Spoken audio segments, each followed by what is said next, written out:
I did misstate something a second ago. I said that that's where my political sort of mission began, and that was when I first sort of stepped onto the battlefield in a visible kind of way. But if I go back in time a little bit, I was always interested in politics, but as an adult, my first sort of foray into politics was working for Obama's campaign in 2008. So I grew up a Democrat, really. Mm-hmm. And I was very much taken with the message of Obama's campaign in 2008 because I was taken with the idea that, as he stated in his keynote address at the Democratic National Convention in 2004, this idea that we are not a Black America, white America, or Latino America. We are the United States, that there's not a red America or a blue America, but we are all Americans.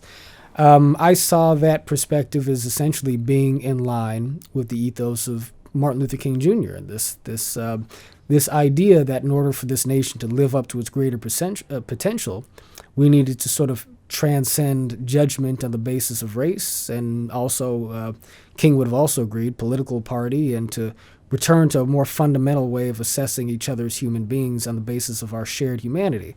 So that launched me back into politics, and interestingly, as a part of an effort to kind of continue what I felt the Obama, message was about after he was elected, I made a conscientious decision to kind of study and explore conservatism. And so I started reading books that I'd never read before, things like Atlas Shrugged and Wealth of Nations, and Bible for that matter, cover to cover.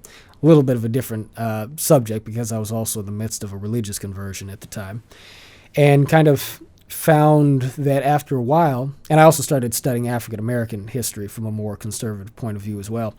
And after a while, just sort of stopped and reevaluated my sort of where I landed on a list of, say, 50 or to 100 policy issues and cultural issues. And I realized that, on at least 62 or 65 of these things, I fall kind of, on the right side of the line. And so, but the thing I never stopped doing was trying to open people's eyes up to the idea that there really is sort of common humanity on both sides of these questions, and areas of truth that are available to be learned from on both sides. And so I ran for Congress, and I've done the things I've done since then, just because if I wasn't doing that, I wouldn't know what to do with myself, basically. I'm a person who has to act on what I think is morally right, really. And for me, it comes down to kind of spreading the culture of understanding in our conversation, because I just think that America is just collapsing under the weight of our inability to recognize the humanity in one another. And I know that sounds a little bit